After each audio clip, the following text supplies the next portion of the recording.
Germany, the country that for decades was seen as the heart of Europe, a symbol of stability, economic power, and social welfare, but today even this state, which once set the rhythm for the whole continent, faces crises that no one could imagine 10 years ago. What used to be called the German miracle now looks more like Germany's awakening from its own illusions. Not long ago, everything here seemed calm and safe.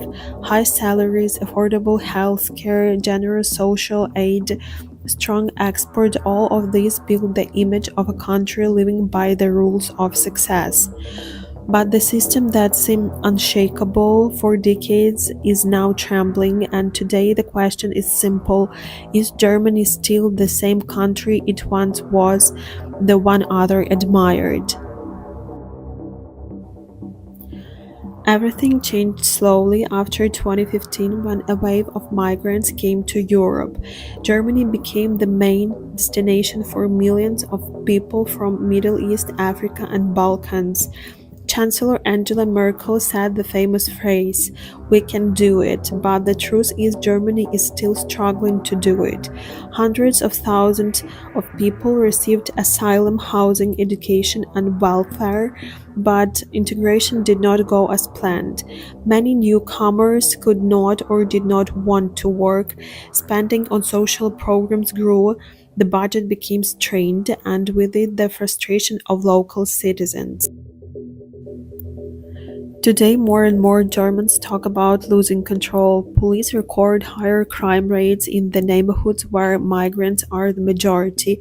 Social services are overloaded. Schools struggle because many children do not speak German. Every year, the gap grows between those who believe in multiculturalism and those who see it as a threat of their identity. The economy, once the engine of Europe, is now slowing down. Industry suffers from high energy prices, the war in Ukraine, sanctions against Russia, and competition from China. Factories reduce productions, investors move their businesses abroad, and the middle class, the backbone of stability, feels life getting harder. Rents rise, taxes increases, and the growing number of people ask, who does the state protect, its own citizens or those who just arrived? The political landscape is also changing. Traditional parties are losing trust. More and more Germans support radical movements that oppose migration policy and even the idea of united Europe. In some regions, parties once seen as extreme are now leading its polls. This is not just politics, it's a social signal. People are tired of promises, bureaucracy, and the fear of saying something not politically correct. The society that once proud of its own tolerance is now divided into camps. Some say Germany must stay open, that this is what humanity and European values demand. Others argue that country cannot save the whole world, while its own people can barely survive. This is not only a political debate, it's a struggle of identity because when nation stops feeling united, it risks to losing not just its economy but its soul. At the same time, the structure of the population is changing. Aging, low birth rates, and lack of workers force the government to bring in labor from abroad. But the new workers always bring new habits, values, languages, and religions. And the question grows louder: can the country handle this cultural mix? In cities that were once quiet and ordinary, new districts appear where the German language is rarely heard. Older people say they no longer recognize their own towns, while the youth feel lost between the old tradition and the new realities. This is not only a story about migration, it's a story about system that thought it could never fail. But even the strongest mechanism breaks down when overloaded. Germany built its own social model on trust.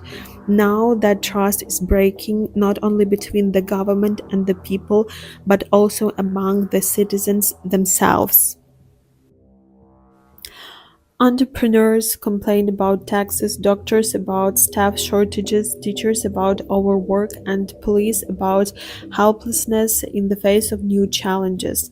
Officials try to keep the balance, but every compromise seems to make things worse.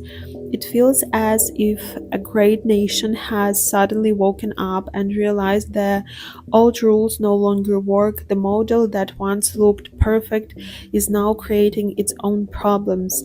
And the worst thing, there are no quick solutions because how do you change the system that became a symbol of stability itself? Yet there are still people who believe Germany can restart, that a new generation can build a new social contract together, because a country that survived two world wars can survive this too, but only if it stops closing its eyes to reality, if it stops hiding problems behind the words like tolerance, and if it dares to speak the truth even when it hurts.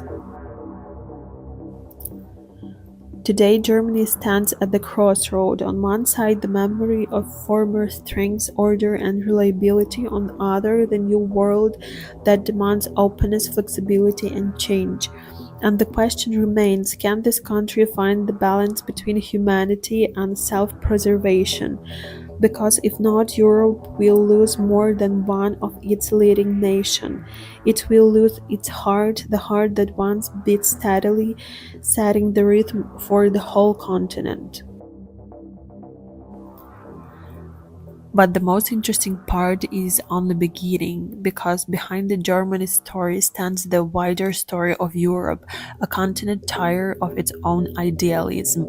For decades, millions believed that the European Union could solve any problem. They didn't see how cracks in the system keep growing. First the debt crisis, then the migrant crisis, then the energy crisis.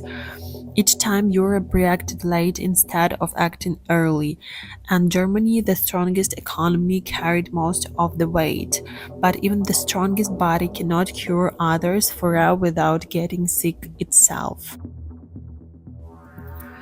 Because Germany's story is not only a story of mistakes, it's a story of recovery, and today it has another chance to prove that even in a world full of chaos and contradictions, it is still possible to find a path, maybe not to its former glory, but to an honest new future.